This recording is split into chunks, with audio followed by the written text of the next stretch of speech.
ఓం శ్రీ గణేశాయ నమః. శ్రీ గురుభ్యో నమః. శ్రీ దక్షిణామూర్తి మహామంత్రం వినియోగః. ఓం అస్య శ్రీ దక్షిణామూర్తి మహామంత్రస్య శుక్ర ఋషిః అనుష్ఠుప్ ఛందః శ్రీ దక్షిణామూర్తి దేవత. ఓం బీజం హ్రీం శక్తిః క్లీం కీలకం మమ శ్రీ దక్షిణామూర్తి ప్రసాద సిద్ధ్యర్థే జపే వినియోగః. కరన్యాసః. ఓం క్లీం హ్రీం దక్షిణామూర్తయే హ్రాం అంగుష్టాభ్యాం నమః. ఓం క్లీం హ్రీం తుభ్యం హ్రీం తర్జనీభ్యాం నమః. ఓం క్లీం హ్రీం వటమూల నివాసినే హ్రూం మధ్యమాభ్యాం నమః. ఓం క్లీం హ్రీం ధ్యానైకనిరతాయ హ్రైం అనామికాభ్యాం నమః. ఓం క్లీం హ్రీం నమో రుద్రాయ హ్రౌం కనిష్ఠికాభ్యాం నమః. ఓం క్లీం హ్రీం శంభవే హ్రాః కరతలకరపృష్ఠాభ్యాం నమః. అంగన్యాసః. ఓం క్లీం హ్రీం దక్షిణామూర్తయే హ్రాం హృదయాయ నమః. ఓం క్లీం హ్రీం తుభ్యం హ్రీం శిరసే స్వాహా. ఓం క్లీం హ్రీం వటమూల నివాసినే హ్రూం శిఖాయై వౌషట్. ఓం క్లీం హ్రీం ధ్యానైకనిరతాయ హ్రైం కవచాయ హుం. ఓం క్లీం హ్రీం నమో రుద్రాయ హ్రూం నేత్రత్రయాయ వౌషట్. ఓం క్లీం హ్రీం శంభవే హ్రాః అస్త్రాయ ఫట్. ఓం భూర్భువస్వరోమితి దిగ్బంధః. ధ్యానం. ఓం కైలాసాంద్రినిభం శశాంకసకలస్ఫూర్జజటామండితం నానాలోకనతత్పరం త్రినయనం వీరాసనాద్యాసినం ముద్రాటంకకురంగజానువిలసత్ పాణిం ప్రసన్నాననం కక్షాబద్ధభుజంగమం మునివృతం వందే మహేశం పరం. ఓం వం ఆవాత్మన జలం కల్పయామి. ఓం లం పృథ్వీ ఆత్మన గంధం కల్పయామి. ఓం హం ఆకాశాత్మన పుష్పం కల్పయామి. ఓం యం వాయు ఆత్మన ధూపం కల్పయామి. ఓం రం అగ్ని ఆత్మన దీపం కల్పయామి. ఓం త్వం అమృతాత్మన నైవేద్యం కల్పయామి. ఓం త్వం అమృతభవ అమృతే అమృతోద్భవే అమృతేశ్వరి అమృతవర్షిణ్యాం అమృతం శ్రావయ శ్రావయ స్వాహా. మహామంత్రం దక్షిణామూర్తి మహామంత్రం. ఓం క్లీం హ్రీం దక్షిణామూర్తయే తుభ్యం వటమూల నివాసినే ధ్యానైక నిరతాయ నమో రుద్రాయ శంభవే హ్రీం. ఓం ఓం క్లీం హ్రీం దక్షిణామూర్తయే తుభ్యం వటమూల నివాసినే ధ్యానైక నిరతాయ నమో రుద్రాయ శంభవే హ్రీం. ఓం ఓం క్లీం హ్రీం దక్షిణామూర్తయే తుభ్యం వటమూల నివాసినే ధ్యానైక నిరతాయ నమో రుద్రాయ శంభవే హ్రీం. ఓం క్షమాపణ శ్లోకం. యదక్షరం పదభ్రష్టం మాత్రాహీనం తు యద్భవేత్ తత్సర్వం క్షమ్యతాం దేవా ప్రసీద పరమేశ్వర. యదక్షరపదభ్రష్టం మాత్రాహీనం తు యద్భవత్ తత్సర్వం క్షమ్యతాం దేవ प्रसीद परमेश्वर। यदक्षरपदभ्रष्टं मात्राहीनं तु यद्भवेत् तत्सर्वं क्षम्यतां देव प्रसीद परमेश्वर। ॐ यो ब्रह्माणं विददाति पूर्वं यो वै वेदांस प्रणतोऽस्मि तस्यै तमहं देवमात्मबुद्धिप्रकाशं मुमुक्षुर्शरणमहं प्रपद्ये। मौनं व्याख्या प्रकटितपरब्रह्मतत्त्वं युवानं वर्षिष्ठान्ते वसत् ऋषिगणैः आवृतं ब्रह्मनिष्ठैः आचार्येन्द्रं करत्कलितचिन्मुद्रमानन्दमूर्तिं स्वात्मा रामं मुदितवदनं दक्षिणामूर्तिमीडे।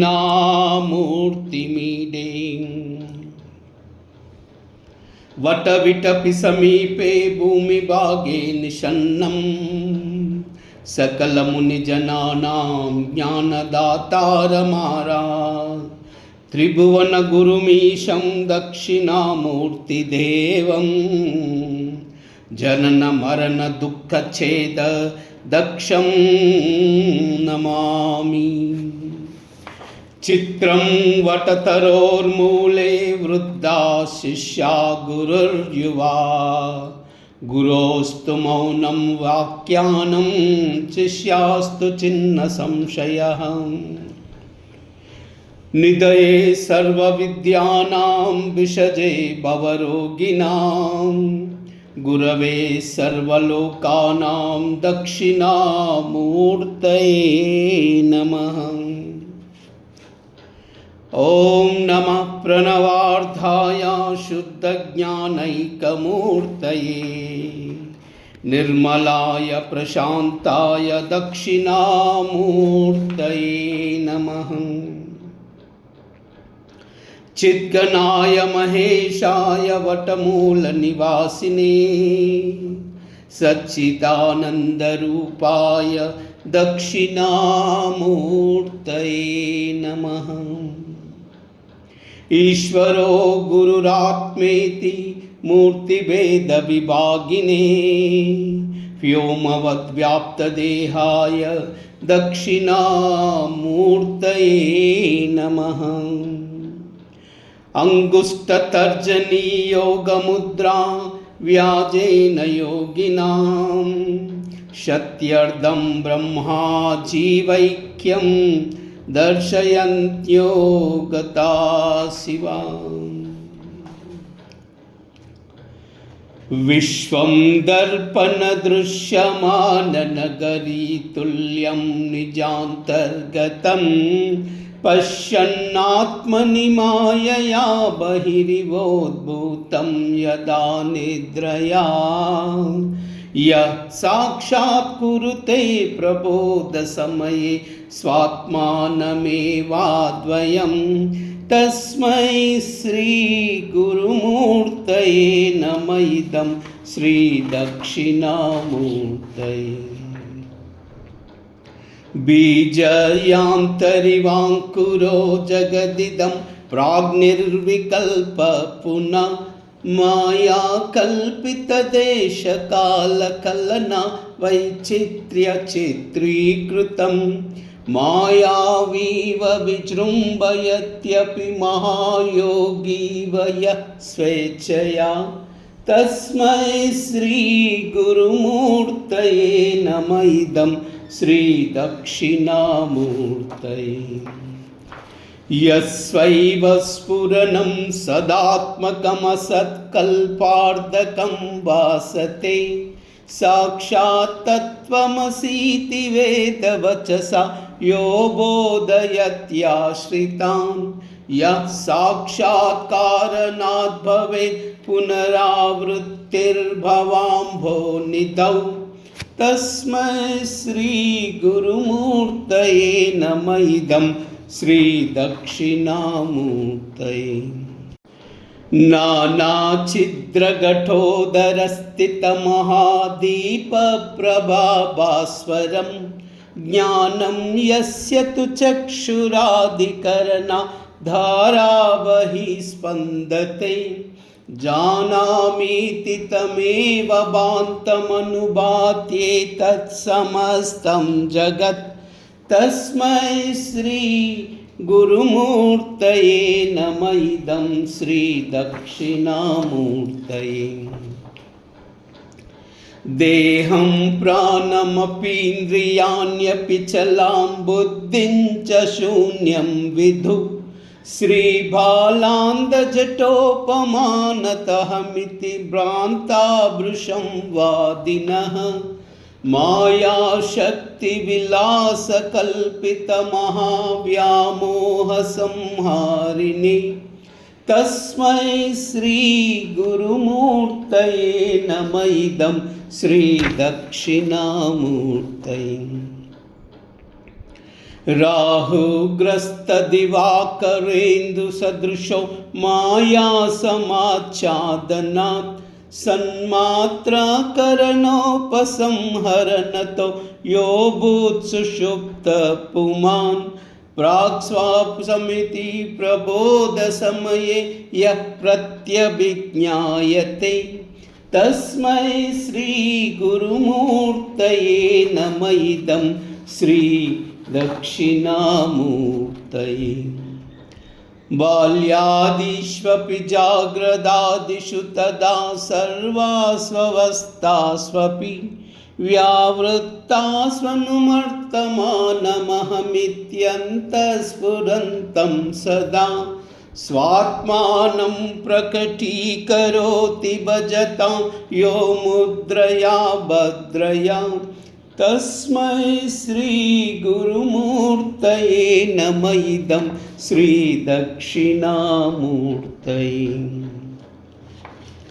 विश्वं पश्यति कार्यकारणतया स्वस्वामि सम्बन्धतः शिष्याचार्यतया तदैव पितृपुत्राद्यदात्मभेदतः स्वप्ने जागृति याव एष पुरुषो माया परिभ्रामितः तस्मै श्रीगुरुमूर्तये नमः इदं श्रीदक्षिणामूर्तये। भूरं वांस्यनलो नीलोऽम्भरमहानादो हिमांशु पुमान् इत्याभाति चराचरात्मकमिदं यस्यैव मूर्त्यष्टकं नान्यत्किञ्चन विद्यते विमृशतां यत्स्मात् परस्मात् विभो तस्मै श्रीगुरुमूर्तये नमः इदं श्रीदक्षिणामूर्तये। सर्वात्मत्वमिति स्फुटीकृतमिदं यस्मादमुष्मिन् स्तवे तेन स्वाश्रवणात् तदर्थमननात् ध्यानात् सङ्कीर्तनात् सर्वात्मत्वमहाविभूतिसहितं स्वादिश्वरत्वं स्वतः सिद्ध्यत्तत्पुनरष्टदा परिणतं चैश्वर्यमव्याहतं चैश्वर्यमव्याहतं चैश्वर्यमव्याहतम्।